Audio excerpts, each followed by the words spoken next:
The arrow left Kiara Ashford's bow in complete silence.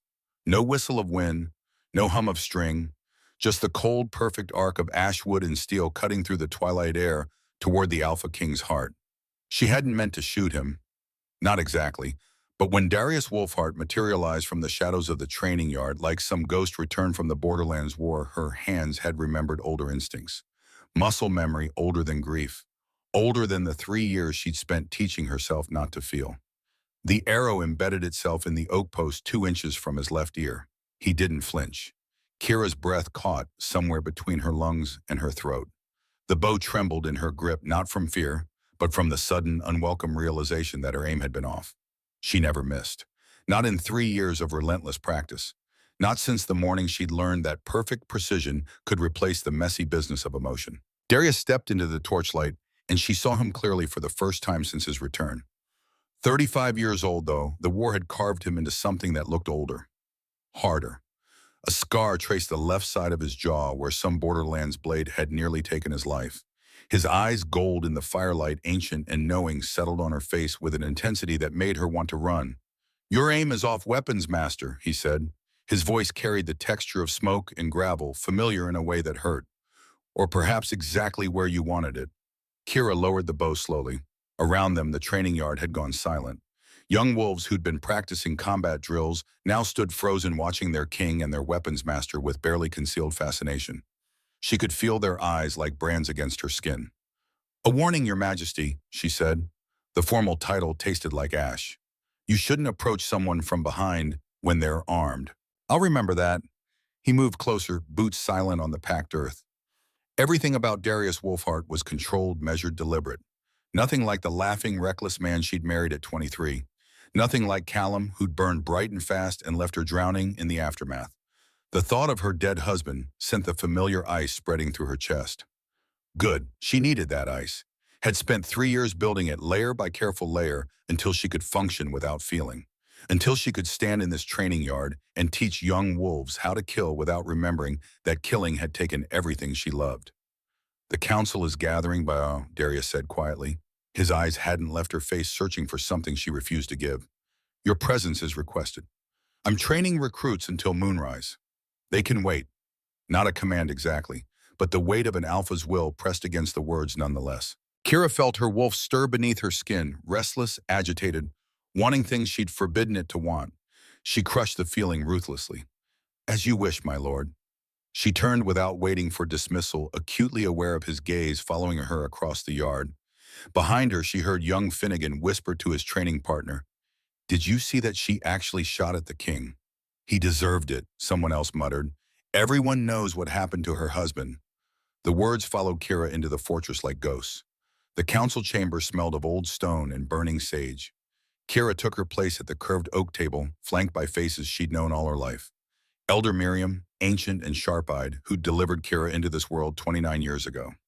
Counselor Broderick Thorne, jaw set in its perpetual expression of disapproval. Tamsin Holloway, her oldest friend, who met her eyes with a look of mingled concern and curiosity. Darius sat at the head of the table, backlit by the great hearth. The firelight turned his hair to copper and shadow. "We gather on the eve of the king's return," Elder Miriam intoned, her voice carrying the weight of ritual, "to acknowledge bonds both broken and newly formed." Kira's hands tightened on the armrests. No, she knew what was coming. Had known from the moment Darius stepped off his warhorse 3 days ago and looked at her across the crowded courtyard with recognition that went deeper than memory. The kind of recognition that spoke of fate and inevitability and all the things she'd sworn to never believe in again. "I stand before this council," Darius said, and his voice held none of its usual command, only a strange, vulnerable honesty that made her chest ache. "To declare what cannot be denied. I have found my fated mate." The words hung in the air like smoke. "Kira Ashford," he continued, eyes locked on hers across the table. "Weapons master of this pack, widow of Callum Ashford, who died with honor in the Borderlands, and the other half of my soul." Silence crashed over the room like a wave. Kira stood slowly, feeling the eyes of the council upon her, feeling the weight of expectation, of ancient law, of a fate she'd never asked for. "No." The word came out harder than she intended, colder, but she didn't soften it. "I had my chance at love, Your Majesty. It died 3 years ago on frozen ground, bleeding out from wounds your war inflicted. I won't, her voice cracked just slightly. I won't survive that again. She saw something flicker in Darius's eyes. Pain, maybe, or understanding. I'm not asking you to forget him, he said quietly. I'm asking for a chance to prove that surviving isn't the same as living. I'm alive enough. Are you? His gaze held hers with uncomfortable intensity. Because from where I'm standing, you look like a ghost haunting a training yard, teaching others how to fight while you've already surrendered. The truth of it struck like a physical blow. This assembly is not a debate. Elder Miriam cut in, her voice sharp as winter wind. Ancient law is clear. The Crimson Moon Festival falls 6 weeks hence. Any unmated wolf above the age of 25 must declare their choice bond with a chosen mate or accept exile from the pack. Kira's blood turned to ice. Exile. The law stands unchanged for 3 centuries, Broderick said, and there was something almost satisfied in his tone. You've avoided it for 3 years by claiming mourning rights. But those rights expire at the 3rd festival. You knew this day would come. She had known, had pushed it to the back of her mind, buried it beneath training drills and careful numbness. But now it rose before her like a wall she couldn't climb. I propose a compromise, Darius said, and every head turned toward him. 30 days. Give me 30 days to court you properly, Kira. No bond, no claiming, no pressure. Just let me try. If at the end of that time you still wish me gone, I'll support your choice before this council. You can't override ancient law, Broderick protested. I can if she accepts the courtship. Darius's eyes never left Kira's face. The law permits traditional courting periods. 30 days is well within bounds. Elder Miriam made a sound that might have been approval. The Alpha King speaks truth, but Mistress Ashford must agree willingly. All eyes turned to Kira. She wanted to refuse, wanted to walk out of this chamber and keep walking until she reached some place where fate and feeling couldn't follow. But then she thought of Bryn, her 19-year-old sister, headstrong and brilliant and constantly in trouble with the Merchant Guild for running an illegal market stall. If Kira was exiled, Bryn would lose her guardian's protection, would face arrest or worse. The walls were closing in. 30 days, she heard herself say. Her voice sounded distant, hollow. But when the crimson moon rises and I still refuse this bond, you'll honor that choice. No arguments, no alpha commands. You'll let me go. Darius's expression shifted into something she couldn't read. Ready for both? I give you my word, he said, as alpha and as a man who knows what it means to lose. The council murmured approval. Elder Miriam pronounced the courtship officially recognized. Broderick looked like he'd swallowed something bitter. Kira barely heard any of it. She was too busy trying to breathe through the sudden, overwhelming sense of being trapped in a current she couldn't control. Later, when the council had dispersed and the fortress settled into its evening rhythms, she found Tamsin waiting in the armory. You shot at him, her friend said without preamble. I heard. My hand slipped. Your hand never slips. Tamsin settled onto the workbench, arms crossed. You gonna tell me what you're really feeling, or are we still pretending you don't have emotions? Kira busied herself checking bowstrings that didn't need checking. I'm fine. You're scared. The word hung between them, too accurate to deny. He's not Callum, Tamsin said softly. He's not trying to replace what you lost. I know that. Kira's hand stilled on the bowstring. That's not what scares me. Then what does? She looked up, meeting her friend's eyes. That I might want this, that I might let myself hope again, and then lose everything a second time. I barely survived the first loss. I won't survive another. Tamsin crossed the space between them, pulled her into a fierce embrace. Then you survive it. Same way you survived losing Callum. Same way you survive every damn day. But Kira wasn't sure she had survived. Not really. She'd just learned to function while dead inside. The books started appearing the next morning. Kira found the first one on her workbench, a leather-bound volume on the history of archery in the Northern Territories. No note, no explanation, just the book carefully placed where she'd see it, with a ribbon marking a chapter on ancient hunting techniques. She ran her fingers over the embossed cover, recognizing it as rare. Expensive. The kind of thing she would have treasured before grief taught her that treasuring anything only gave the world more to take away. The second book appeared 2 days later, a collection of strategic analyses from famous battles. The third, a volume of poetry she'd mentioned loving once years ago in a conversation she barely remembered. He was listening, had been listening perhaps for longer than she knew. The realization unsettled her. But more unsettling were the other things, the training equipment that mysteriously repaired itself overnight. The loose fence board in the practice yard that appeared solid one morning. The broken door on the armory that she'd been meaning to fix for months, suddenly hanging true on new hinges. Darius never mentioned any of it, never sought credit or acknowledgement. He simply showed up. In the training yard at dawn and attempting archery with endearing awkwardness. At council meetings where he deferred to her expertise on defensive strategies. In the great hall at dinner where he sat 3 seats away and never pressured her to move closer. He's courting you the old way, Isolde Greymantle observed one afternoon in the second week. The older woman had appeared in Kira's life a week into the 30 days returning to the pack after 20 years of wandering. 62 years old, scarred from a lifetime of battle and carrying the quiet strength of someone who'd survived losing everything and learned to build something new from the ruins. The old way, Kira asked. They were sitting in the fortress gardens, Isolde mending torn leather armor, while Kira fletched new arrows. Around them, early spring flowers pushed through the last of winter's frost, stubborn and hopeful in equal measure. Actions, not words. My mate courted me that way before the war took him. Isolde's hands never stopped working, but her voice carried the weight of memory. He fixed my father's plow, sharpened my knives, left fresh game at our door, never asked for thanks, just showed me who he was through what he did. And you fell for it. I fell for him. Isolde's smile held both joy and sorrow. Loved him for 12 years before he died. Would do it all again, grief and all for those 12 years. Kira's hands stilled on the arrow shaft. How did you survive it after? By remembering that love doesn't end just because life does. By honoring what we had instead of pretending it never existed. By living fully enough for both of us. The older woman looked up, eyes sharp. You think refusing to love again honors Callum's memory, but I knew your husband, child. He'd hate what you've become. The words struck like a slap. You didn't know him, Kira said, but her voice lacked conviction. I knew him well enough to know he'd want you happy, alive, not this walking corpse you've turned yourself into. Kira stood abruptly, scattering arrows. I should check the new recruits. Running won't change the truth, Isolde called after her. But Kira was already gone, fleeing into the fortress like she'd been fleeing from everything that mattered for 3 long years. The days bled together after that. 20 days, 25, 28.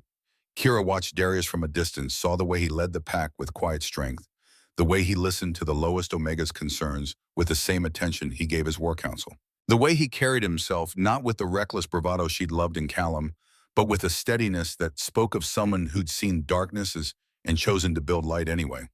She saw the way young wolves looked up to him, the way Bryn smiled when he praised her metalwork at the market, the way even Broderick's suspicious traditional Broderick softened slightly under Darius's patient leadership, and she felt something crack in the ice around her heart. On day 29, she taught him archery again. He was improving slowly, though he'd never be more than adequate. But he tried. God's helper, he tried with such earnest determination that she found herself almost smiling. You're pulling left, she said, moving to adjust his stance. Her hands settled on his shoulders, and she felt him tense at the contact. Felt the warmth of him through the thin fabric of his shirt. Like this. He drew the bowstring back, and she saw the slight tremor in his arms from the effort. Better. Now release smoothly, don't jerk. The arrow flew true, striking the outer ring of the target. I hit it. Darius turned to her with such genuine delight that something in her chest twisted painfully. You hit the target, she corrected, not the center. I'll take the victory anyway. His smile faded as he saw her expression. Kira. What's wrong? She stepped back, putting distance between them. Nothing. I need to go. Wait. His hand caught her wrist, gentle but insistent. Talk to me, please. There's nothing to talk about. There's 30 days worth of things we haven't talked about. His thumb traced circles on her pulse point, and she knew he could feel her heart racing. I know you're afraid. I know you think loving again means betraying what you had. But Kira, I'm afraid too. She looked up, startled by the admission. I'm afraid, he continued, voice rough with emotion, that I'll do everything right and you'll still choose fear over me. That I'll spend the rest of my life knowing my fated mate existed and wanted nothing to do with me. That I'll grow old alone, always wondering what we might have been. The honesty in his words undid her. I can't survive losing you, she whispered. You don't know that you'll lose me. I lost Callum. Callum made his choice. A brave choice, a noble choice, but his choice nonetheless. I'm still here. I'm still fighting. Not for glory or honor, but for this, he placed her hand over his heart, for the chance at something real. She felt his heartbeat against her palm, strong and steady and alive. Felt her own heart trying to match its rhythm. 29 days, she said. You have 29 days. Then I'll make every one of them count. He released her wrist, stepped back, gave her space to breathe, and somehow that the fact that he could let her go, even when he clearly wanted to hold on somehow, that reached her more than any declaration could have. The discovery came on day 30. Kira had decided to visit Callum's grave, something she'd been avoiding for months. The cemetery sat at the edge of packlands, quiet and carefully tended. She walked between the headstones with flowers in hand, rehearsing the words she'd never been able to say. Then she saw Darius. He was kneeling at Callum's grave, so focused on what he was doing that he hadn't heard her approach. In his hands, a small, carved wolf, intricate, beautiful, clearly made with care. He set it gently among the other offerings at the base of the headstone. Kira froze hidden behind a large oak, watching. I'm sorry I couldn't save you, Darius said quietly. His voice carried in the still air, raw with grief Kira had never suspected. I tried. Gods, I tried. When you volunteered for that mission, I ordered you to stand down. Pulled rank. But you went anyway, said those civilians deserve someone willing to die for them. He bowed his head, shoulders shaking slightly. I carried your body home myself. Wouldn't let anyone else touch you. Wrote to Kyra, tried to explain, but she never responded. Never opened the letters. I don't blame her. How do you tell a woman her husband died a hero when all she wanted was for him to come home? Kira's breath caught. Letters. What letters? And now? Darius's laugh was bitter, broken. Now I'm falling for your wife. Your fierce, brilliant, damaged wife who looks at me like I'm the enemy. And maybe I am. Maybe I should have died in that war instead of coming back here to complicate her grief. But Callum, I'm sorry. I'm sorry I'm not you. I'm sorry I fell in love with her. I'm sorry I couldn't save you so you could have the life with her that I'm desperately hoping she'll give me. He stood slowly, touched the headstone with reverence, and walked away without seeing her. Kira waited until his footsteps faded. Then she approached the grave on trembling legs. The carved wolf was exquisite, a masterwork of patience and skill. And it wasn't the only one. There were others weathered by time, monthly offerings stretching back 3 years. He'd been visiting all along. The flowers slipped from her nerveless fingers. She sank to her knees beside her husband's grave, seeing it all clearly for the first time. Darius hadn't commanded Callum to die, had tried to stop him, had mourned him, had carried that guilt for 3 years while she nursed her hatred. I didn't know, she whispered to the headstone. I thought he sent you to die. I thought he was another war-hungry leader who spent lives like coins. I was wrong. The wind picked up, rustling through the trees. If she let herself believe in signs, she could almost imagine it was Callum's voice whispering, finally, finally, you see. She stayed there until sunset, talking to her dead husband the way she hadn't been able to in years. Telling him about Darius, about the fear, about the impossible choice, asking forgiveness for things she'd done and things she was considering doing. When she finally stood, her legs cramped and her eyes swollen from crying, she knew what she had to do. The fortress was settling into evening routines when she found Bryn in the kitchens, stealing bread from the cooling racks. I need to ask you something, Kira said. Her sister turned, bread in hand, eyes widening at whatever she saw in Kira's expression. Are you okay? 3 years ago when Callum died, did any letters arrive for me, official ones from the Alpha's command? Bryn's face shuddered. Why are you asking? Please, it's important. A long pause, then quietly. I burned them. The world tilted. You what? You were destroyed, Bryn said defensively. Not eating, not sleeping, just staring at walls. I was 16 and terrified, and those letters were from him, from the man whose war killed our Callum. I thought reading them would make it worse, so I... Her voice broke. I burned them. I'm sorry. I'm so sorry. Kira pulled her sister into a fierce embrace. It's okay. You were protecting me. I wasn't protecting you. I was being a stupid kid who thought she could control your pain. Bryn pulled back, wiping her eyes. What was in them? I don't know, but I'm going to find out. She found Darius in his study, surrounded by maps and reports. He looked up when she entered, surprise and hope warring in his expression. Kira, I didn't expect... The letters, she said. The ones you sent after Callum died. I never got them. Bryn burned them, trying to protect me. She swallowed hard. I need to know what they said. Darius stood slowly, crossed to a locked cabinet. From it, he withdrew a bundle of letters tied with string. She recognized his handwriting on the unopened envelopes. "I kept copies," he said quietly, "in case you ever wanted them." Her hands shook as she took the bundle. There were 5 letters spanning the 3 months after Callum's death. The first was an official notification, cold and formal. But the second began, "My deepest condolences for your loss. I wish these words could ease your pain, but I know they cannot. Callum Ashford was one of the finest men I've ever known. He volunteered for a mission I tried to forbid him from taking. 32 civilians owed their lives to his sacrifice. He spoke of you often with love and pride and a joy that made the rest of us jealous. In his final moments, he asked me to tell you 3 things. Kira couldn't read through the tears, couldn't see the words for the grief and rage and terrible understanding washing over her. He died saving others," she managed, "not because you ordered him to. I tried to stop him. He defied my command." Darius's voice was gentle. "I've carried that guilt ever since, that I couldn't protect him, that I brought him to that war in the first place. It wasn't your fault. Tell my conscience that. I've been arguing with it for 3 years." Kira looked up at him, this man she'd hated, then resisted, then slowly, terrifyingly begun to care for. The last letter. What were Callum's 3 things? Darius's throat worked. "Are you sure you want to know?" "I need to know." He crossed to her, carefully took the 3rd letter from the bundle and read aloud, "Tell Kira I loved her more than breathing. Tell her I'm sorry I won't grow old with her. And tell her," his voice cracked slightly, "tell her not to let grief kill her too. She deserves to love again, to laugh again, to be happy. She's too fierce to fade away. Make sure she lives, please. Make sure she lives." The words landed like arrows, each one piercing the armor she'd built. Callum had given her permission, had asked someone to make sure she lived, had asked Darius. "You've been trying to honor his request," she whispered.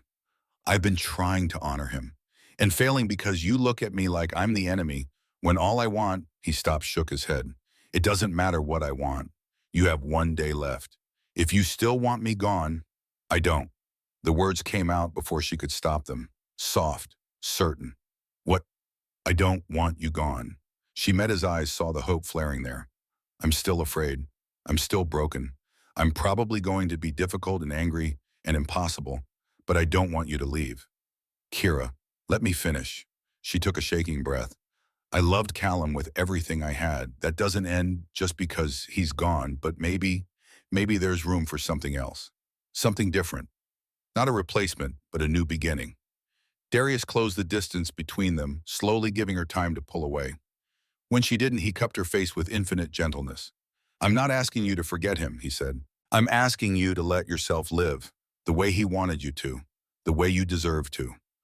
I don't know how anymore. Then we'll figure it out together."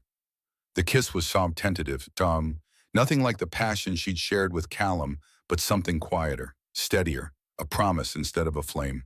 When they pulled apart, Kira rested her forehead against his. "1 day until the deadline. We can announce it at the council meeting tomorrow if you're ready." "I'm not ready, but I'm choosing this anyway." His smile was brilliant and heartbreaking all at once. "That's all I'm asking." But neither of them knew that the hardest trials were still to come. That fate had more to demand of them than a simple choice. That sometimes love required more than just saying yes, it required surviving everything that came after. The council chamber felt different the next morning. Or perhaps Kira was the one who changed. She sat in her usual seat, hyper-aware of Darius 3 places down the curved table, hyper-aware of the way Isolde watched them both with knowing eyes, the way Tamsin smiled into her tea, the way even the morning light seemed sharper, more alive. The weight of the letters still pressed against her chest, she'd tucked them into her jacket before leaving her quarters. Physical proof that everything she'd believed for 3 years had been built on incomplete information. Grief and rage and loneliness constructed on a foundation of missing truth. Elder Miriam called the meeting to order, her ancient voice carrying the weight of ritual and routine. Trade disputes, border patrols, harvest projections, the mundane business of keeping a pack alive and functioning. Kira barely heard any of it. Her eyes kept drifting to Darius, to the way his hands moved when he spoke, precise, controlled, never wasted motion. To the scar along his jaw that she'd once seen as a badge of the war that took Callum, but now recognized as evidence that Darius had been fighting too, had been bleeding too, had come home damaged in ways that didn't show. "Weapons Master Ashford." She, startled, realized Broderick Thorne was addressing her. The older counselor sat rigid in his seat, jaw set in its familiar expression of disapproval. My apologies, counselor. Could you repeat the question? I said the new recruits need evaluation. Your assessment is overdue by a week. Guilt flickered through her. He was right. She'd been so consumed by the 30-day courtship, by grief and confusion and unwelcome hope that her duties had slipped. You're correct. I'll have the evaluations completed by week's end. See that you do. Broderick's tone carried an edge. Some of us maintain our responsibilities regardless of personal distractions. The barb landed exactly where he'd aimed it. Before Kira could respond, Darius spoke. His voice was quiet but carried an unmistakable current of authority. Counselor Thorne, if you have concerns about the weapons master's performance, address them directly rather than through implication. We're not children passing notes in the schoolyard. Broderick's face flushed. I meant no disrespect, my lord, simply stating facts. Facts would include that Mistress Ashford has trained more successful warriors in 3 years than the previous weapons master managed in 20, that our defensive capabilities have improved 40% under her leadership, that she works longer hours than anyone in this fortress except possibly you. Darius's eyes never left Broderick's face. So yes, if her evaluations are delayed by a week while she deals with significant personal matters, I'm willing to extend that grace. Are you?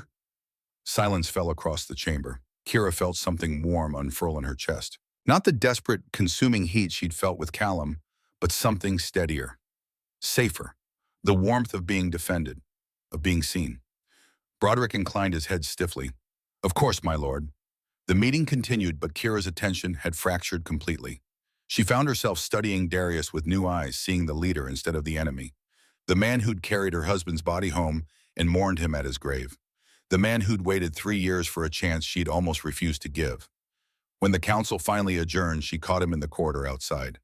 Thank you, she said, for defending me in there. I was stating facts, not defending. His smile was gentle, though I'll admit the delivery was perhaps more pointed than strictly necessary. Broderick's not wrong. I have been distracted. You're allowed to be human, Kira, allowed to have a life beyond duty. He reached out, then seemed to think better of it, hand falling back to his side. The world won't end if you take time for yourself. She caught his hand before it dropped completely, threaded her fingers through his, felt his sharp intake of breath. Walk with me, she asked. They walked through the fortress gardens where spring was staging its annual battle against winter's lingering grip. Crocuses pushed through half-frozen soil. Early buds swelled on the fruit trees, everything reaching toward warmth, toward light, toward the promise of something better coming. I need to tell you something, Kira said. Darius tensed slightly but didn't pull away. I'm listening. Yesterday at the cemetery, I heard what you said to Callum. She felt him freeze. About trying to save him, about the letters, about falling for me despite everything. Kira, I didn't mean for you to... I know, that's what made it real. She stopped walking, turned to face him. I've been so angry for so long. Angry at you, at the war, at fate itself for taking him. But you were just as hurt, just as lost. And I never saw it because I was too busy building walls. You had every right to those walls. Maybe, but they were keeping out the wrong person. She squeezed his hand. I'm ready, Darius, not just to accept the courtship, but to actually try, to let you in, to see where this goes without my grief standing between us. His eyes searched hers, looking for certainty, for truth. You're sure? Fear still gnaws at me, but yes, I'm sure. He pulled her close, then wrapped her in arms that felt like safety and promise and home. She breathed him in, pine and leather, in something uniquely his, and let herself believe that maybe, just maybe, she could survive wanting this. There's something I want to show you, he said against her hair. He led her to the training yard, but instead of the archery range, he took her to the weapons forge, retrieved a package wrapped in soft cloth. I made this for you, he said, suddenly uncertain. I'm no craftsman, but I wanted you to have something from me that wasn't just borrowed. She unwrapped the cloth to find a knife. Simple, elegant, perfectly balanced. The handle was carved with intricate wolves running through forest hours of patient work. It's beautiful, she whispered. I worked on it at night, after everyone else was asleep, when I couldn't stop thinking about you. He watched her face anxiously. If you don't like it, she kissed him. It was different than their first kiss. Deeper, more certain. A claiming and a surrender, all at once. His hands came up to cradle her face like she was something precious, unbreakable, even as his mouth moved against hers with barely controlled need. When they finally pulled apart, both breathing hard, she rested her forehead against his. Teach me, she said. Teach me how to do this, how to love again, without the constant dread that I'll lose you too. I don't know how to promise you that. Then promise me you'll try. Promise me you'll fight. That's all I need. I promise. They stood there in the golden morning light, holding each other, while around them the pack went about its daily business. And for the first time in 3 years, Kira felt like she was part of the world again, instead of just haunting its edges. The demonstration was supposed to be routine. 2 days later, day 32 of the courtship period, with just over a week until the Crimson Moon, Kira ran her usual training session for the younger wolves, teaching them combat techniques, defensive formations, the difference between fighting to kill and fighting to protect.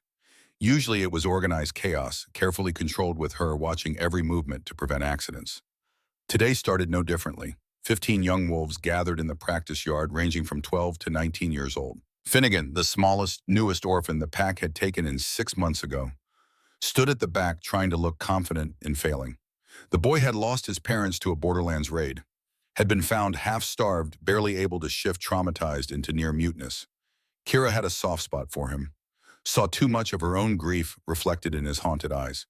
Today, we're working on controlled shifts, she announced. The key is maintaining awareness even when the wolf takes over. Your human mind and wolf instincts need to work together, not fight for dominance. She demonstrated, letting her wolf rise just enough that her eyes flashed gold, her canines extended power rippling beneath her skin. Then she pulled it back, controlled and smooth. Now you try, slow and careful. If you feel control, slipping, step back, breathe, center yourself. The young wolves began their attempts. Some managed partial shifts, claws extending, eyes changing color. Others struggled, their transformations jerky and incomplete. Finnegan stood, frozen fear written across his young face. It's all right, Kira said, gently approaching him. There's no pressure. Take your time. I can't, he whispered. What if I lose control again? Then I'll be here to help you find it. She kept her voice calm, reassuring. You're safe, Finnegan. I won't let anything happen. He nodded, took a shaking breath, and reached for his wolf. It happened too fast. One moment he was tentatively calling his shift. The next his wolf exploded outward in a frenzy of panic and primal fear. Eyes gone completely feral, reason drowned in instinct. He lunged at Kira with a snarl, claws extended, aiming for her throat. She had time to think. He's just scared. Don't hurt him. Then something else rose up from deep in her chest, something vast and primal and utterly irresistible. It burst from her throat as a single word, but it carried the weight of mountains, the authority of ancient bloodlines, the undeniable command of an alpha. Enough. The word didn't just echo, it resonated. It pressed against every wolf in the training yard with physical force, dropping them to their knees in automatic submission. Finnegan crashed to the ground mid-lunge, his shift reversing violently, leaving him gasping, inhuman, and terrified on the packed earth. Silence fell like a hammer. Kira stood frozen, feeling power still crackling under her skin, searching for ground.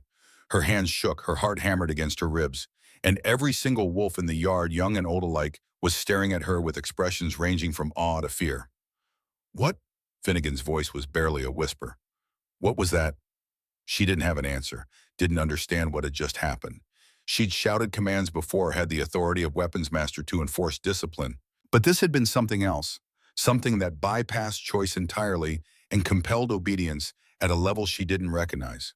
Training is over, she managed. Her voice sounded strange to her own ears, layered with an echo she'd never heard before. Everyone dismissed. Finnegan, stay a moment. The others fled, casting nervous glances over their shoulders. Finnegan remained on the ground, head bowed in submission he clearly couldn't control. I'm sorry, I'm so sorry. I didn't mean to attack you. The wolf just took over and I couldn't stop it and... Hey, Kira knelt beside him, gentle, despite the power still humming through her veins. You're not in trouble. That's what training is for, learning, control in a safe space. But I need you to look at me. He raised his eyes slowly. They were wet with tears, terrified of rejection. You did nothing wrong, she said firmly. Your wolf was scared, that's understandable. But we're going to work on this together, all right, slowly, carefully, until you feel safe in your own skin again. But what you did, that command, he swallowed hard. Only alphas can do that. Force submission like that. Are you? I don't know what I am. But Isolde did. The older woman found Kira an hour later in the armory, where she'd retreated to process what had happened. Kira was mechanically cleaning weapons that didn't need cleaning, trying to make sense of the power still simmering beneath her skin. Alpha voice, Isolde said without preamble. That's what you manifested today. Kira's hand stilled on the sword she'd been polishing. That's impossible. I'm not an alpha. Your bloodline says otherwise. Isolde settled onto the workbench, fixing Kira with a sharp gaze. Your grandmother, your mother's mother, was Mora Thornheart, from the mountain packs. She carried the alpha gene, though it never manifested in her. Sometimes it skips generations, lies dormant until stress or trauma triggers the awakening. Emotional trauma, Kira repeated flatly. Like losing a mate. Like 3 years of grief so intense it nearly destroyed you. Like falling in love again and being terrified of the vulnerability. Like watching a child in danger and absolutely needing to protect him. Isolde's voice gentled. Your wolf was trying to surface all along, child. You just kept pushing it down along with everything else you felt. Kira sat heavily, sword forgotten. What does this mean? It means you are more powerful than anyone suspected. Female alphas are rare, haven't seen one in these territories for 3 generations. But they're not forbidden, just unexpected. Broderick will oppose this. Broderick opposes change in general. It's his nature. Isolde smiled slightly. But the council can't deny what half the pack witnessed today. You'll need to be tested, of course. Prove you can control it. But Kira, this is a gift, not a curse. It doesn't feel like a gift. Power never does at first. It feels like responsibility you never asked for. The older woman's expression turned distant. My mate was an alpha. I saw what that weight did to him, the constant awareness of others depending on him, looking to him for strength. But I also saw what he did with it. How he protected, guided, built something lasting. You can do the same. Kira looked down at her hands, the same hands that had just compelled submission from 15 wolves without conscious thought. Does Darius know? He was in the War Council chamber when it happened. But I imagine he felt it. All alphas can sense when another manifests nearby. He'll be here soon if I know anything about fated mates. As if summoned by the words, Darius appeared in the doorway. His eyes found Kira, immediately searching her face with an intensity that made her breath catch. Are you all right? He asked. I'm not sure what I am. He crossed to her in 3 long strides, pulled her up and into his arms. She went without resistance, letting him anchor her while the world tilted on its axis. I felt it, he murmured against her hair. The surge of power. Thought something was attacking, came running. Then Isolde told me what happened, and He pulled back to look at her. You're magnificent. I'm scared. You can be both. His smile was tender. You think I wasn't terrified the first time my alpha voice manifested? I was 14 and accidentally compelled my entire family to freeze during an argument. My father laughed himself sick once the shock wore off. Despite everything, Kira felt her lips twitch. That must have been quite the family dinner. It was memorable. He cupped her face gently. This changes nothing between us. If anything, it makes us more compatible, 2 alphas building something together instead of fighting for dominance. Broderick won't see it that way. Then we'll change his mind. Together. Isolde cleared her throat delicately. Actually, the council is requesting an emergency session tonight to discuss recent developments. Kira's stomach dropped. Already? Word travels fast in a pack. Half the fortress knows what happened by now. The council needs to address it before rumors spiral. Isolde's gaze was steady. But you have allies, child. More than you know. The council chamber felt like a tribunal. Every seat was filled, and wolves lined the walls, pack members demanding to witness this unprecedented moment. Kira stood before them all, hyper-aware of the eyes judging her, weighing her, trying to decide if she was threat or asset. Darius stood beside her. Not in front, not behind, beside. A united front. Elder Miriam called for order, her ancient voice cutting through the murmurs. We gather to address the manifestation of Alpha bloodline in Weapons Master Kira Ashford. This assembly will hear testimony, review historical precedent, and vote on recognition of her power. Broderick rose immediately. I move that we table this discussion entirely. Female alphas are aberrations. Historical records prove otherwise, Isolde interrupted. She stood in the back, arms crossed, radiating quiet authority. I've spent the afternoon in the archives. There are 7 documented cases of female alphas in the Northern Territories alone over the past 5 centuries. All were powerful leaders. All contributed significantly to their packs. 7 in 500 years, Broderick countered. Hardly common, hardly natural. Hardly common doesn't mean unnatural. Tamsin spoke up from her seat. Plenty of rare things are still legitimate. Your grandson is a healer, only the third born with that gift in the 60 years. Do we call him unnatural? Broderick's face flushed. That's different. How? Darius's question was quiet but sharp. How is one rare gift different from another? Because one fits your expectations and the other challenges them. Because Alpha's lead. If she's truly alpha-blooded, she could challenge your authority, my lord. Create division. Civil war has started over less. The murmurs grew louder. Kira felt the weight of fear spreading through the room, fear of change, of upset traditions, of a future that looked different than the past. She stepped forward, and her movement alone was enough to quiet the chamber. The alpha presence that she didn't fully understand yet was already changing how people responded to her. Counselor Thorne raises a valid concern, she said. Her voice was steady, carrying to every corner of the room.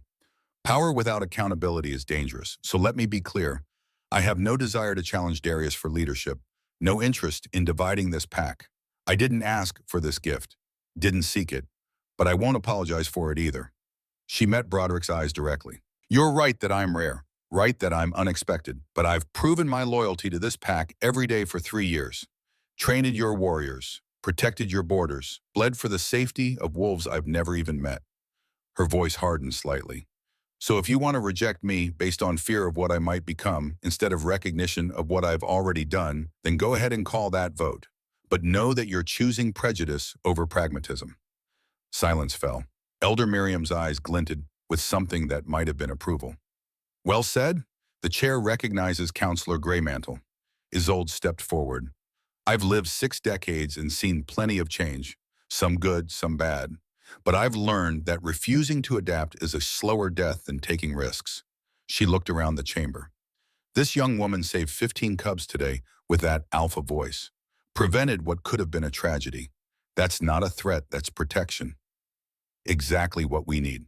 I support recognition, Tamsin added immediately. And I move that we vote tonight. No delays, no committees. Either we trust our weapons master or we don't. The murmurs returned, but Kira could sense the tide shifting. Saw doubt creeping into hostile faces. Saw others nodding, slowly reconsidering. Darius spoke last. I won't pretend this doesn't complicate things. 2 alphas in one pack is unprecedented in our lifetime. But I've seen what Kira can do. Seen her strength, her control, her commitment to protecting others. If anything, having dual alphas makes us stronger, gives us capabilities no other pack possesses. He turned to face her, and his eyes held nothing but certainty. I support full recognition, and I propose we begin working on protocols for dual alpha leadership immediately. Elder Miriam raised her hand, all in favor of recognizing Kira Ashford's alpha bloodline and granting her full rights and responsibilities thereof. Hands rose around the chamber. Kira counted them hard in her throat. 9 votes in favor, 3 against Broderick, and 2 older counselors. Motion passes, Miriam declared. Let it be recorded that this pack recognizes Alpha Kira Ashford and welcomes the strength she brings. The chamber erupted in mixed reactions, some cheering, others grumbling, most simply looking stunned by the rapid change. Kira felt Darius's hand find hers squeezed gently, felt Isolde's proud gaze from across the room, felt the weight of responsibility settling onto shoulders that had been carrying grief for so long they'd almost forgotten what purpose felt like. But beneath the weight was something else. Hope. 2 days later, in 34, 1 week before the crimson moon, Broderick Thorne appeared at Kira's quarters before dawn. She answered the door, wary, half expecting confrontation. Instead, the older counselor stood with stiff posture and an expression that looked like swallowing glass. May I speak with you? He asked formally. Of course. She stepped aside, led him into the small sitting room. Would you like tea? No, this won't take long. He remained standing, jaw tight. I owe you an apology and an explanation. Kira waited, sensing this needed to unfold at his pace. My mate died 30 years ago in childbirth. Broderick began, his voice carefully controlled. Our daughter survived, strong, fierce, brilliant. She reminded me of you. Had that same fire, that same stubborn refusal to back down. He crossed to the window, stared out at the pre-dawn fortress. She manifested as a healer when she was 17. Rare gift, powerful. But the pack elders at the time feared her power. Said it was unnatural for someone so young to have such ability. Exile was suggested. His hands clenched at his sides. She chose to leave rather than divide the pack, to spare me the choice between her and my position on the council. I'm so sorry, Kira whispered. She died 2 years later, alone in some foreign territory, because I didn't fight hard enough to make them see reason, because I let fear and tradition matter more than my own daughter. He turned back to her, and his eyes were wet. When you manifested, all I could see was history repeating, another powerful woman being feared instead of celebrated. And I became what I hated most, the elder, suggesting rejection based on fear instead of merit. Kira crossed to him, put a gentle hand on his arm. You weren't wrong to worry about division. That's a legitimate concern for any leader. But it's not more important than doing what's right. He covered her hand with his. You remind me of my Marielle. She would have liked you, would have been proud to see you stand up for yourself the way she never got the chance to. What was her gift as a healer?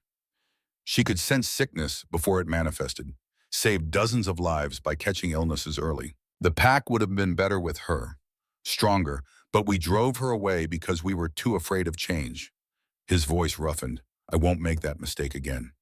Kira felt tears prick her eyes. Thank you for telling me this.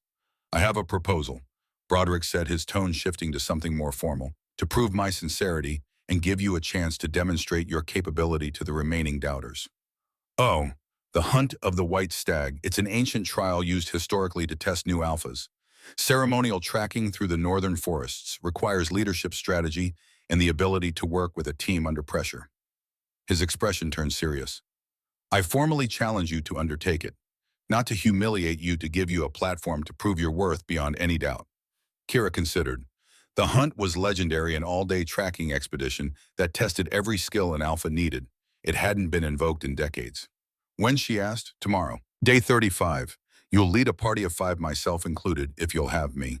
We track the sacred markers through the forest, overcome whatever obstacles arise, and return together before sunset. And if I fail, then I'll have legitimate grounds to oppose dual leadership. He met her eyes. But if you succeed, I'll become your strongest ally on the council. More than that, I'll work to honor my daughter's memory by making sure this pack never again rejects someone for being extraordinary. You have my word. She extended her hand. I accept. They shook on it, and Kiara saw the ghost of approval in his eyes. Saw a man trying to honor his daughter's memory by being better than fear allowed. Maybe that was all any of them could do. The morning of the hunt dawned cold and gray. Kira stood at the forest's edge with her party, Broderick, Isolde, Tamsin, and young Lyric, a promising tracker, barely 20 years old.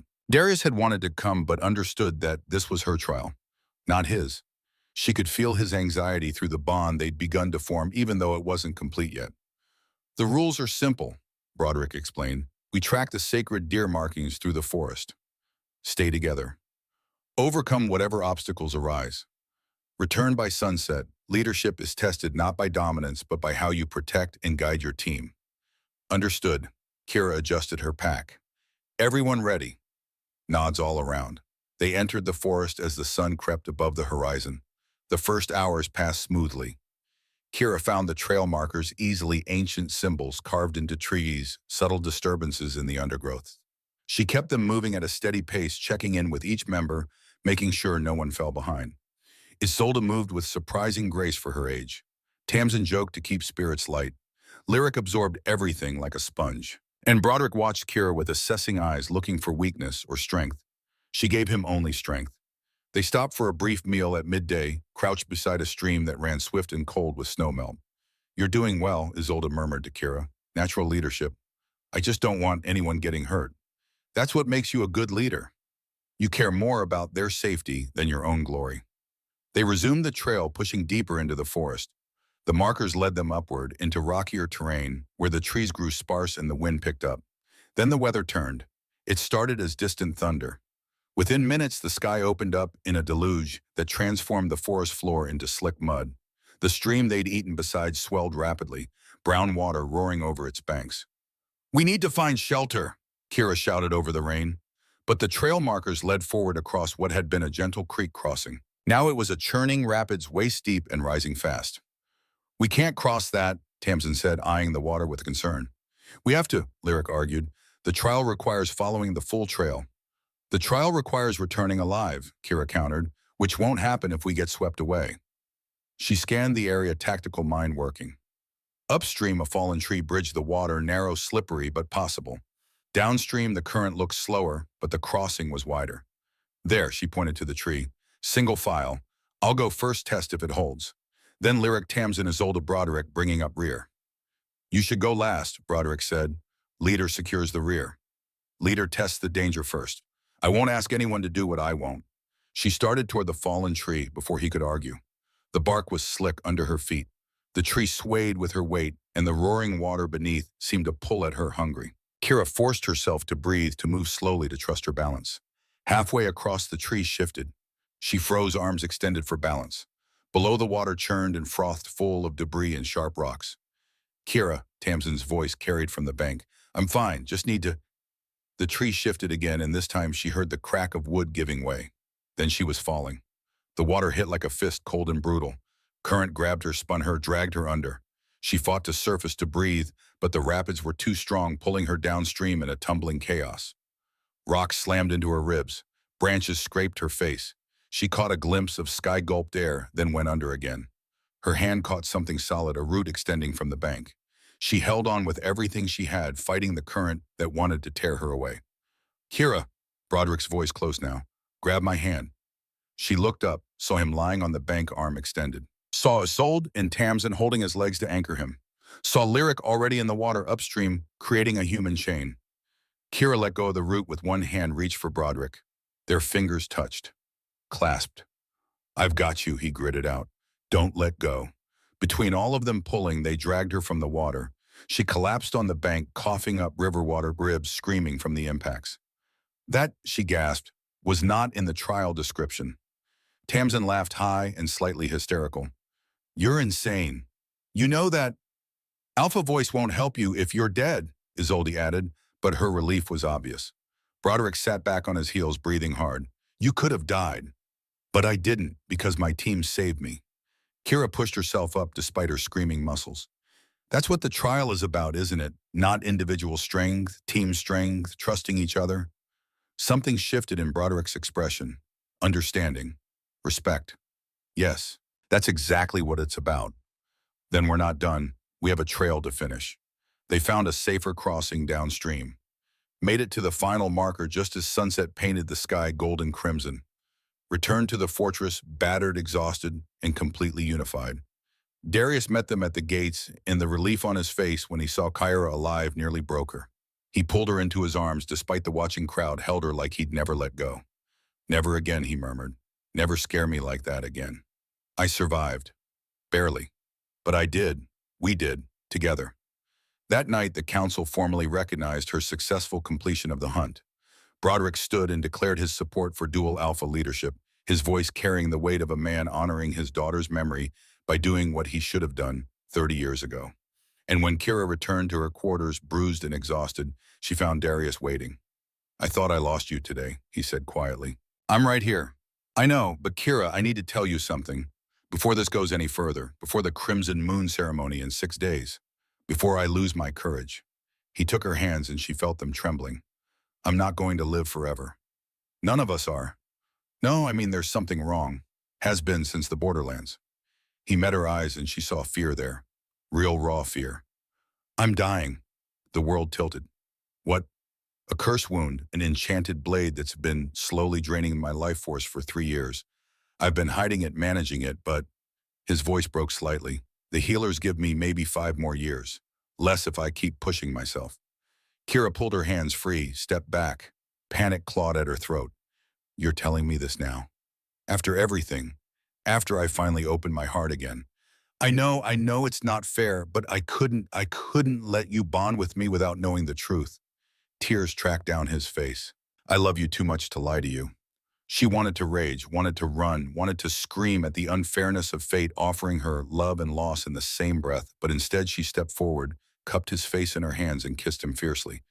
Then we'll find a cure, she said against his mouth. Together. There is no cure. There's always a cure, we just haven't found it yet. She pulled back to look at him. Where did this happen?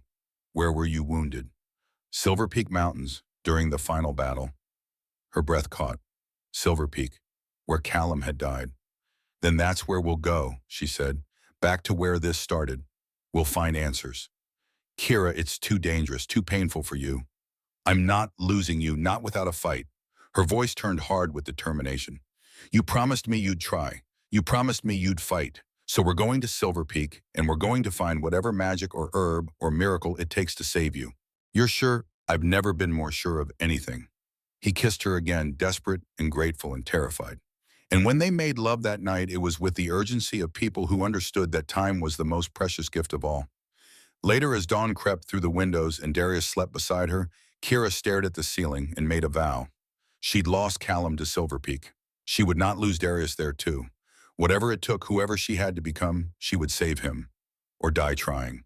The journey to Silver Peak Mountains would take 3 days at hard riding.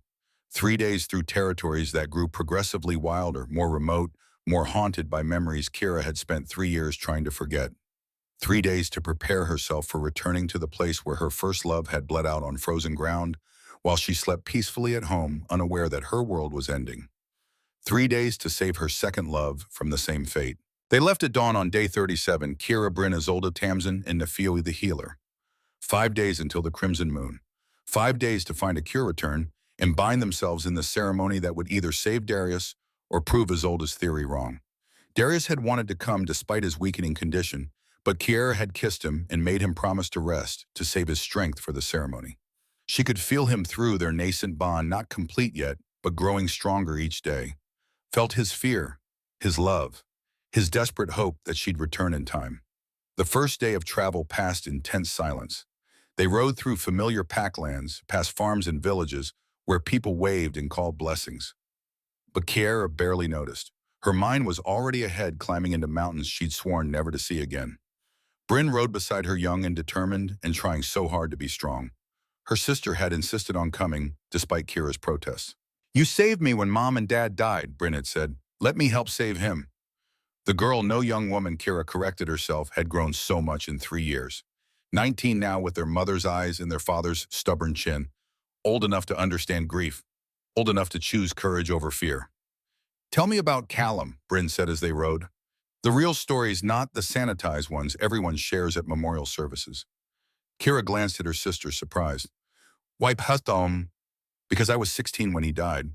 Too young to really know him as a person, not just my sister's husband. And if we're going to where he..." She swallowed. "I want to understand what we're honoring." So Kira told her about meeting Callum at 23, fresh from her first year as a junior weapons instructor, how he'd stumbled into her archery demonstration, tripped over his own feet, trying to impress her, and somehow made her laugh despite the embarrassment. How he'd courted her with wildflowers and terrible poetry, and a joy so infectious it had pulled her out of the serious, controlled person she'd been trying to become. He was chaos, Kira said, and found herself smiling at the memory. But the good kind, the kind that reminds you life is supposed to be messy and unpredictable and full of laughter. He made me better by making me lighter. You loved him. Completely. The way you love the first person who teaches you that you're capable of that much feeling. That your heart can expand to hold another person so fully that they become part of you. Bryn was quiet for a moment. Then, "And Darius?" "Darius is different, and not better or worse, just different." Kira searched for the right words. "Callum was summer, bright and warm and burning fast. Darius is autumn, steady and deep and built to last. I love them differently because they're different people. And I'm different now too. You're allowed to love them both, you know. At the same time, in different ways." The simple wisdom of it struck Kira like a bell. She'd spent 3 years treating love like a finite resource, as if loving Darius meant diminishing what she'd felt for Callum. But Bryn was right. The heart didn't work that way. It expanded. It held multitudes. "When did you get so wise?" Kira asked. "I had a good teacher." Bryn grinned, even if she was too stubborn to see it herself. By the second day, the landscape had changed. They'd left the rolling hills and cultivated fields behind, entering the wild territories where human settlement gave way to ancient forest. The trees here grew massive and old, their canopies blocking out so much sunlight that the forest floor existed in perpetual twilight, moss draped from branches like tattered banners. Strange bird calls echoed through the shadows. This was where the borderlands began, where civilization ended and the lawless spaces took over. Isolde rode up beside Kira as they navigated a narrow trail between towering pines. "You're tensing up," the older woman observed, breathing shallow, body preparing for threat. "Can you blame me? This place?" Kira gestured at the oppressive forest. "This is where everything went wrong. No, this is where Callum made a choice. where he chose to save others at the cost of himself. That's not wrong. That's heroic. Isolde's voice was gentle but firm. You're confusing the place with the pain. They're not the same thing. It feels the same. I know, when my mate died, I couldn't go near the healer's quarter for 2 years. The smell of medicinal herbs made me sick. But eventually I learned that avoiding reminders doesn't heal the wound, it just keeps it from closing properly. They rode in silence for a while. Then Isolde spoke again, softer this time. You know what I think? I think you're not just scared of this place. You're scared of what you might feel when you face it. Scared that confronting where Callum died might somehow betray Darius. Or that honoring Callum's memory might mean you don't love Darius enough. The words hit too close to truth. What if I break? Kira whispered. What if I get there and the grief overwhelms me and I fall apart and we fail and Darius dies because I wasn't strong enough? Then we'll pick you up, put you back together, and keep moving. That's what family does. Isolde reached over to squeeze Kira's hand briefly. But you won't break. You're stronger than you think. Stronger than grief, stronger than fear. You just need to believe it. Kira wanted to believe, wanted to trust in her own resilience. But doubt was a persistent companion whispering that she'd only survived the last 3 years by not feeling, and now she was riding straight back into the epicenter of all that carefully buried pain. They camped that night in a clearing beside a stream. Tamsin built a fire while Nefeli checked their supplies. Bryn helped prepare a simple meal, and Kira sat apart, staring into the flames, trying to prepare herself for what was coming. Nefeli joined her after dinner, settling onto the log beside her, with the quiet grace of someone who'd spent a lifetime observing others. The moon petal lotus grows in places of great sacrifice, the healer said without preamble, where life force has been spilled with pure intention, where death has meaning instead of just waste. You think we'll find it? I think if anywhere in these mountains holds that flower, it's where your Callum fell. Nefeli's dark eyes reflected the firelight. But Kira, you need to understand, even if we find it, the cure may not be simple. Curse wounds are tricky. They adapt, resist, fight back. The lotus might suppress Darius's curse, might even reverse it partially, but full healing will require what? I don't know, that's what worries me. The healer sighed. Magic always demands a price. Just be prepared for whatever that price might be. Kira nodded, though unease coiled in her stomach. I'll pay it, whatever it costs. Even if the cost is saying goodbye to Callum, really truly letting him go. The question hung in the air between them. Kira looked up at the stars emerging through the forest canopy. Somewhere up there, if the old beliefs held true, Callum's spirit watched. She wanted to think he'd understand, that he'd want her to choose life, choose love, choose the future instead of clinging to the past. But a small, fearful part of her worried that moving forward was the same as forgetting. I don't know how to let go without losing him completely, she admitted. You don't lose people by letting go, Nefeli said gently. You honor them. You keep what mattered, the lessons, the love, the ways they changed you and released the pain. That's not forgetting, that's healing. They reached Silver Peak on the afternoon of the third day, day 39, 3 days before the crimson moon. The mountains rose before them like jagged teeth biting into the sky, snow-capped peaks gleaming in the thin sunlight. The air was colder here, sharp enough to burn the lungs. And somewhere ahead, hidden among these ancient stones, was the battlefield, where Callum had made his final stand, where 32 civilians had lived because one man chose to die. Kira felt her chest tightening with every step her horse took upward.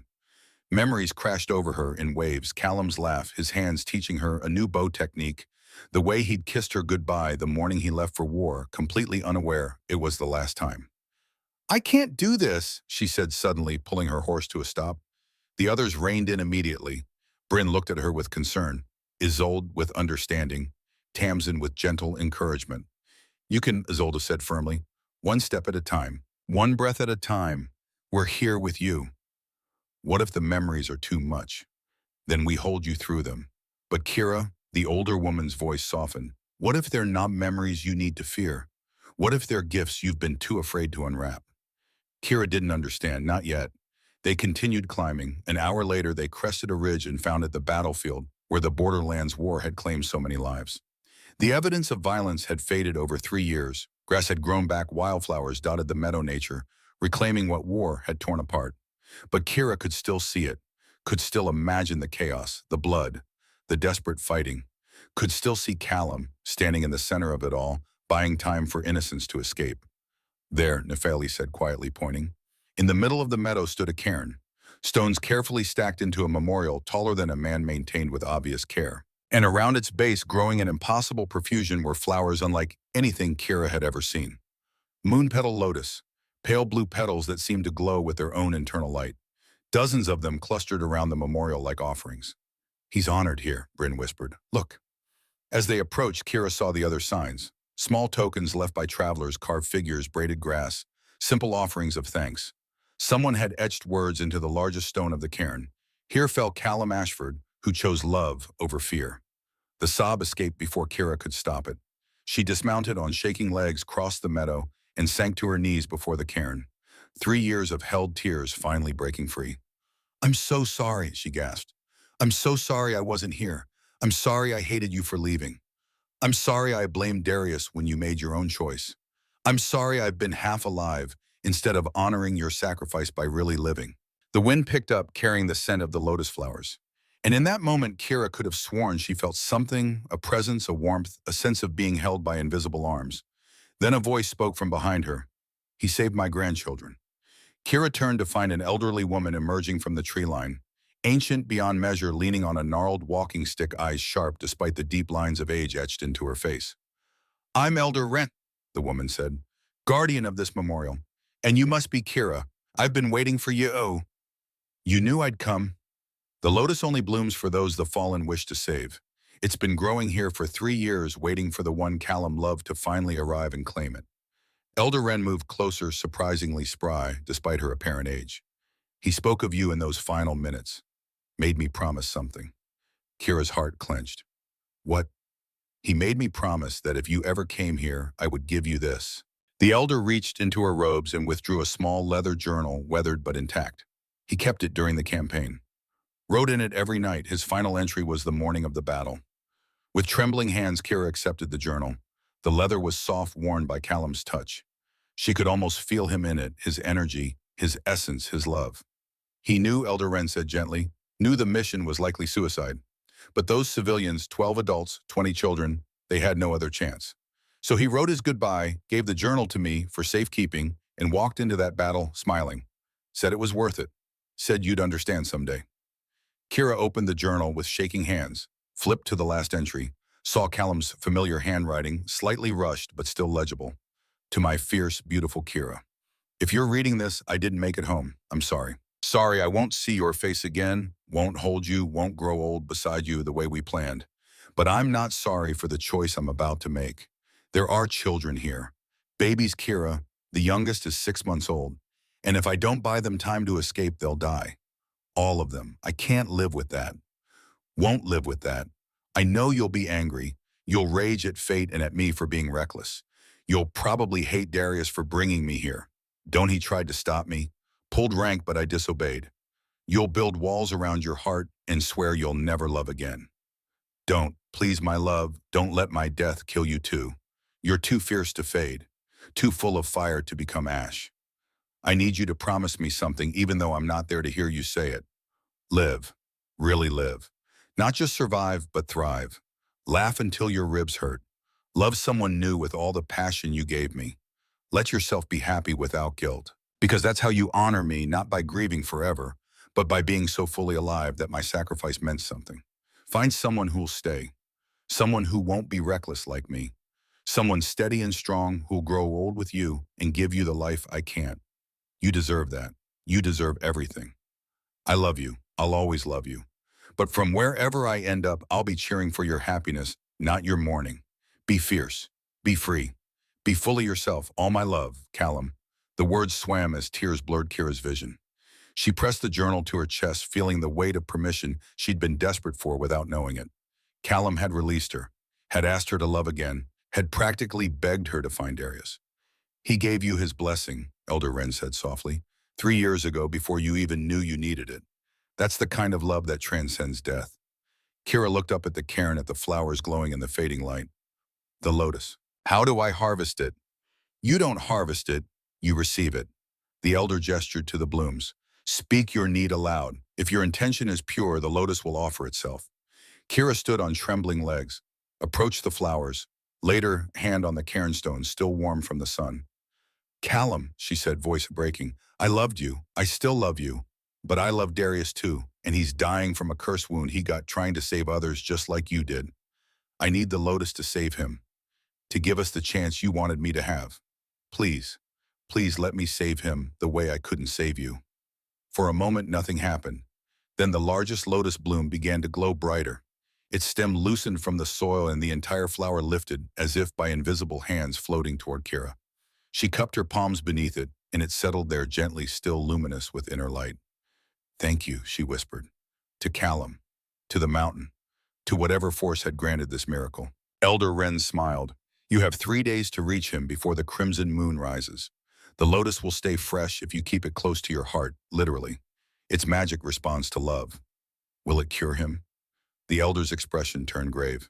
It will suppress the curse, perhaps even reverse some of the damage. But curse wounds are stubborn, child.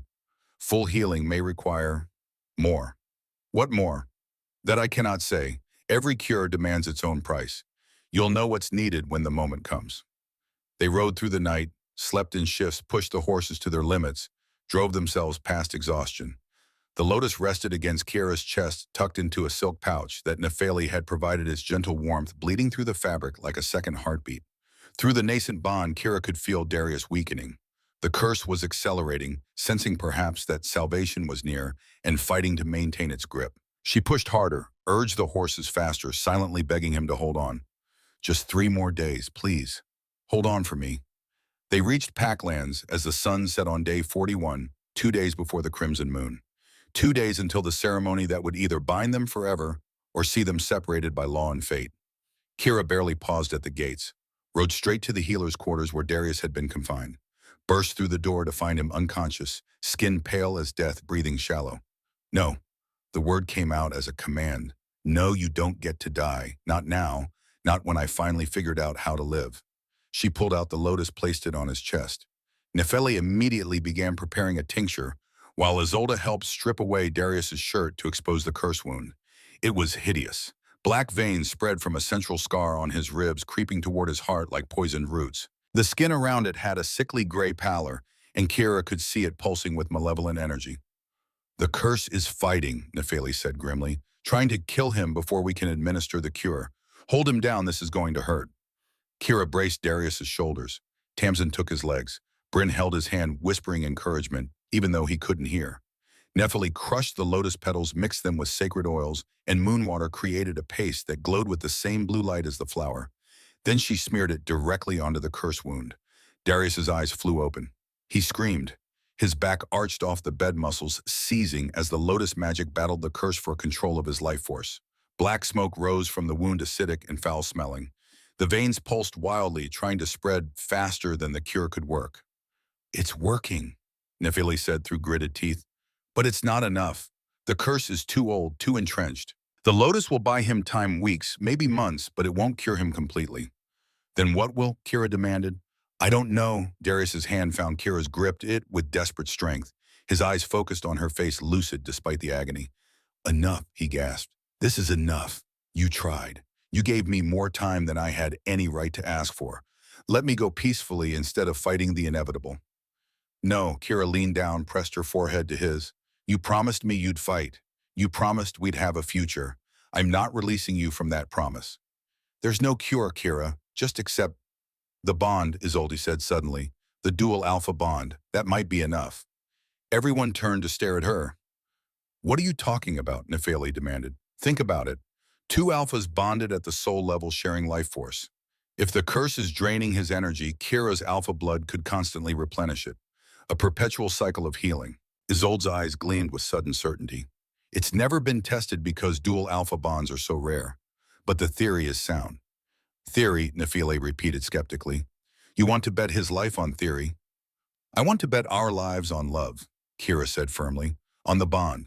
On us being stronger together than apart. She looked down at Darius. The crimson moon is tomorrow night. Can he survive until then? Nepheli checked his pulse, examined the wound. The lotus paste had stopped the curse's spread, stabilized the worst of the damage, but Darius was still desperately weak. Maybe, she said finally, if we keep applying lotus treatment every few hours, if he rests, If the curse doesn't surge again, maybe. Then we proceed with the ceremony tomorrow as planned. Kira's voice held all her newfound alpha authority. And we trust that love is stronger than any curse. The crimson moon rose in a sky painted with impossible colors. Deep reds bleeding into purples, golds streaking through clouds like molten metal.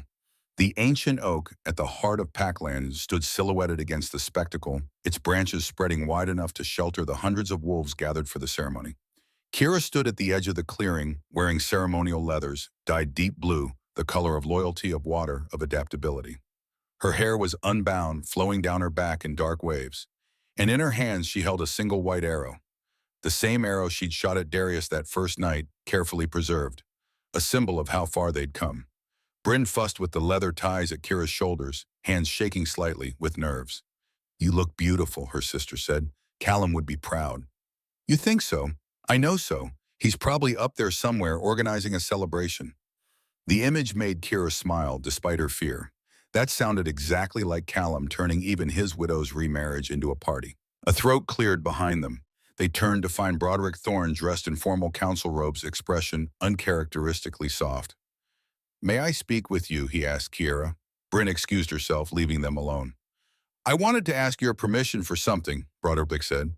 "Would you let me walk you to the ceremony? Stand in for the father you lost." He met her eyes. "Let me have this one moment to honor my daughter's memory by celebrating you the way I should have celebrated her."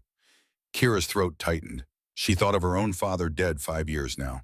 Thought of how he would have loved this moment, would have been so proud.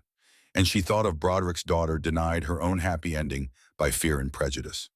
"I'd be honored," she said softly. His smile was tremulous and grateful. "Thank you." The ceremony began with the ancient words. Elder Miriam stood beneath the oak voice, carrying across the assembled pack with the weight of ritual unchanged for generations. "We gather under the crimson moon to witness the bonding of alphas. Darius Wolfheart, king of the Northern Territories, and Kira Ashford, weapons master and awakened alpha. Two souls, two powers, united as one." Kira walked forward on Broderick's arm, hyper-aware of every eye upon her. She saw friendly faces in the crowd, Tamsin grinning through happy tears, Isolde nodding approval, young Finnegan watching with wide eyes. She saw neutral faces, curious faces, faces still uncertain about this unprecedented union. And she saw Darius. He stood at the base of the oak, wearing black and gold, looking stronger than he had any right to after yesterday's ordeal.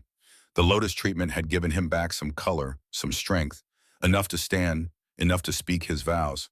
But she could see the tremor in his hands, could feel through their nascent bond how much effort it took him to remain upright, could sense the curse lurking beneath the temporary reprieve waiting for its chance to strike again.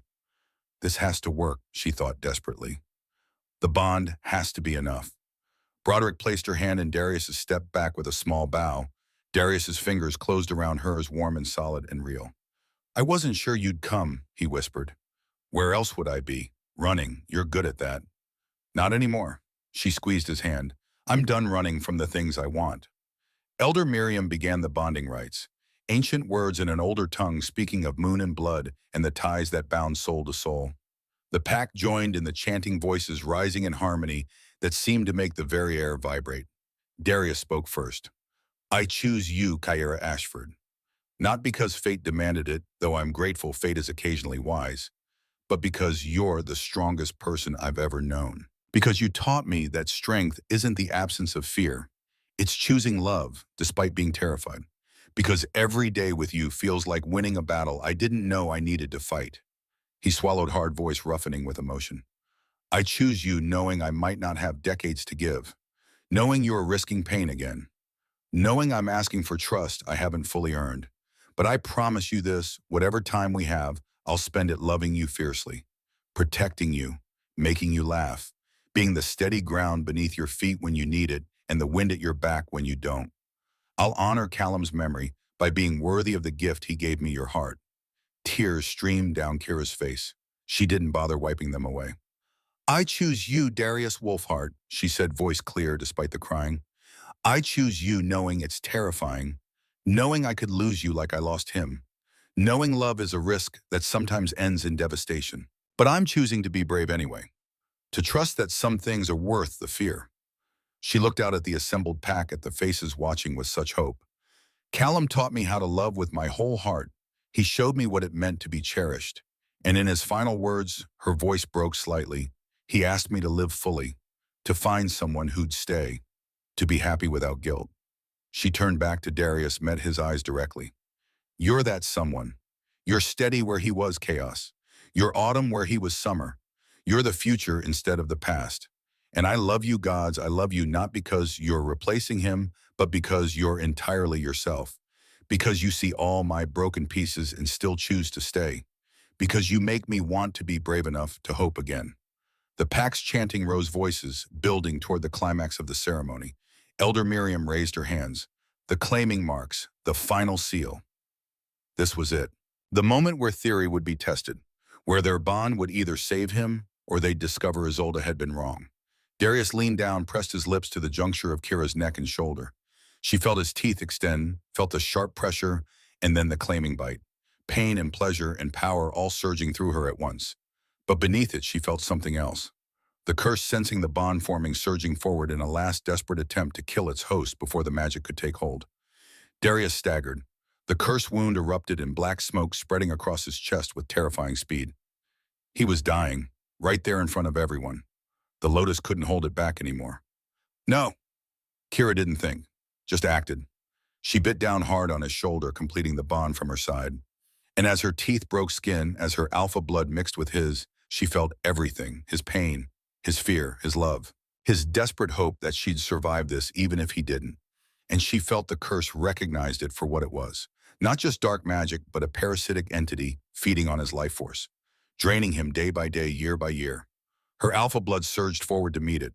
But alone it wasn't enough. The curse was too strong, too entrenched. Then Darius's alpha blood joined hers. And suddenly they weren't two separate forces fighting the same enemy. They were one power unified and multiplied, a bonded feedback loop of healing energy that crashed against the curse like a tidal wave. The curse fought back. Kira felt it trying to spread to her through the bond, trying to drain them both. Felt it burning through her veins like acid.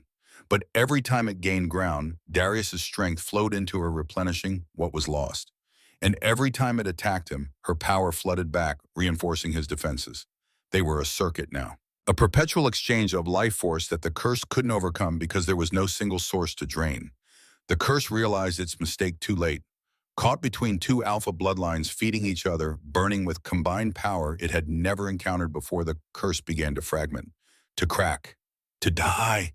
Black smoke poured from Darius's wound, and Kira felt the malevolent presence shattering into harmless fragments. Felt it burning away like morning fog under twin suns. Felt the curse that had been killing him for 3 years simply cease to exist. The wound on his chest closed. The black veins faded. Color returned to his skin. And through the bond, now fully formed and unbreakable, Kira felt his heart beating strong and steady. Felt his life force no longer draining away, but circulating, whole and healthy and free.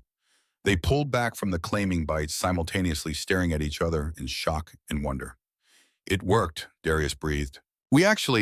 Kira kissed him, hard and fierce and full of joy so intense it felt like flying. The pack erupted in cheers around them, but she barely heard through the rushing in her ears. He was alive. They were bonded. The curse was gone. They'd won. The celebration lasted until dawn, but as the sky lightened to gray and gold, Kira found herself drawn to the cemetery. Darius walked beside her, their hands intertwined, the bond between them, humming with contentment and love. They stood before Callum's grave in the quiet morning, and Kira felt nothing but peace. "Callum," she said softly, "this is Darius. He's stubborn and patient and terrible at archery. He tried to save you even when you disobeyed orders. And he loves me with a steadiness that makes me feel safe enough to be completely myself." She smiled through tears. "I think you'd like him. I know you wanted me to find someone like him." Darius placed a carved wolf at the base of the headstone, his final offering to a man he'd mourned almost as long as Kira had. "Thank you," he said simply, "for loving her first, for teaching her that love was worth the risk, for asking her to live. I promise I'll spend my life making sure she's happy, that your sacrifice meant something, that the fierce, beautiful woman you loved gets everything she deserves." The wind picked up rustling through the cemetery trees, and Kira could have sworn she heard Callum's voice on the breeze. Finally, you're free." She was. The training yard was chaos in the best possible way. Young wolves practicing combat drills. Finnegan no longer the frightened boy who'd lost control, but a confident young warrior, demonstrating proper stance to a group of recruits. Tamsin shouting encouragement from the armory steps. And Broderick observing it all with the proud expression of someone who'd learned that change could be beautiful. Kira stood at her workbench, not in the training yard today. 6 months pregnant made archery impractical. But she could see everything from here, could feel through the bond that Darius was approaching before she heard his footsteps. "The healer said you should be resting," he said, appearing into the doorway. "The healers worry too much. I can feel through the bond that your back hurts." Traitor bond. But she was smiling. "I'm just organizing arrows, hardly strenuous." "Anything more than sitting with your feet up is strenuous, according to Nephili." He crossed to her, placed his hands gently on her belly. "She's active today. She's been kicking all morning, takes after her mother. Fierce and stubborn, I'm doomed." His smile was radiant with joy. They'd reformed the council, integrated dual alpha leadership protocols, strengthened alliances with neighboring packs, built something unprecedented and lasting. But Kira's favorite moments were these quiet ones. Just the two of them feeling the baby move, planning a future that stretched out bright and full of possibility. "What are you thinking?" Darius asked. "That I'm happy, genuinely, completely happy." She covered his hand with hers. "I didn't think I'd ever feel this again. After Callum, I thought the best I could hope for was surviving. But this," she gestured at their life, their love, their future. "This is so much more than surviving. This is living." "He asked you to live fully," Darius reminded her gently. "You're honoring his memory by being exactly this happy." "I know." She smiled, then winced. "Your daughter just kicked my ribs." "Apologize to your mother," Darius said to her belly. Kira laughed, the sound bright and free and utterly unburdened. She could feel both of them now in her heart, Callum's bright summer warmth and Darius's steady autumn strength. Could honor what she'd lost while celebrating what she'd found. Could be grateful for her past while embracing her future. Could finally truly completely live. And somewhere in the stars she hoped Callum was celebrating too.